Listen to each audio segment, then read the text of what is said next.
Bonjour à tous. C'est le retour de la grande collecte annuelle des Restos du Cœur ce week-end. À compter d'aujourd'hui et jusqu'à dimanche, près de 1100 bénévoles seront présents dans près de 92 surfaces en Côte d'Or. L'objectif est de récolter environ 90 tonnes de denrées dans le département. Les conserves de poissons, les plats protéinés, pâtes, riz et produits d'hygiène restent la priorité de cette collecte. À noter que près de 800 volontaires seront également mobilisés dans le Jura. La démographie en baisse en Bourgogne-Franche-Comté pour la 10e année consécutive. La population recule dans la région alors qu'elle continue d'augmenter en France. C'est le résultat d'une récente étude publiée par l'INSEE. En cause, une baisse de la natalité et une population de plus en plus vieillissante. En effet, le nombre de naissances a chuté de 2% en l'espace d'un an. À noter aussi que près d'un habitant sur 8 a 75 ans ou plus.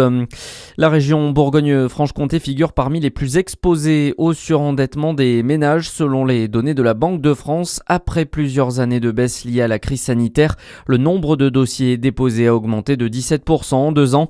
Avec 305 dossiers pour 100 000 habitants de 15 ans et plus, la région se classe 4e à l'échelle nationale.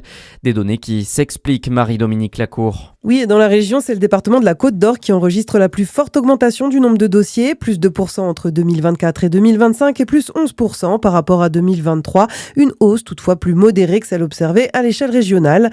Le surendettement touche plusieurs profils, en particulier les publics précaires, parfois sous le seuil de pauvreté, les femmes mais aussi les locataires. La part des jeunes dans les dossiers de surendettement a aussi augmenté selon les données.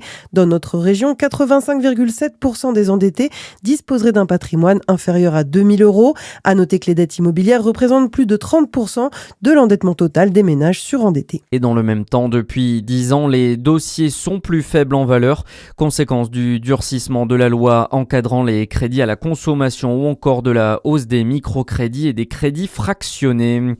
Dans le reste de l'actualité, 750 ressortissants français ont été rapatriés. Annonce de Jean-Noël Barrot hier.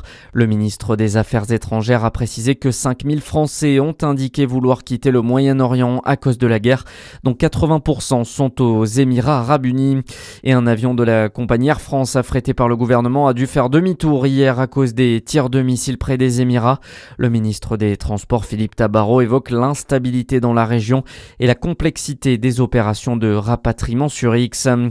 Les recherches sont interrompues en Seine-Saint-Denis. Le petit Madois, 4 ans disparu depuis 9 jours, serait tombé dans la Marne.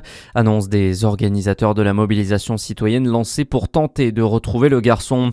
Et puis en foot, Lens file en demi-finale de la Coupe de France. Les 100 et or ont renversé Lyon hier soir au tir au but.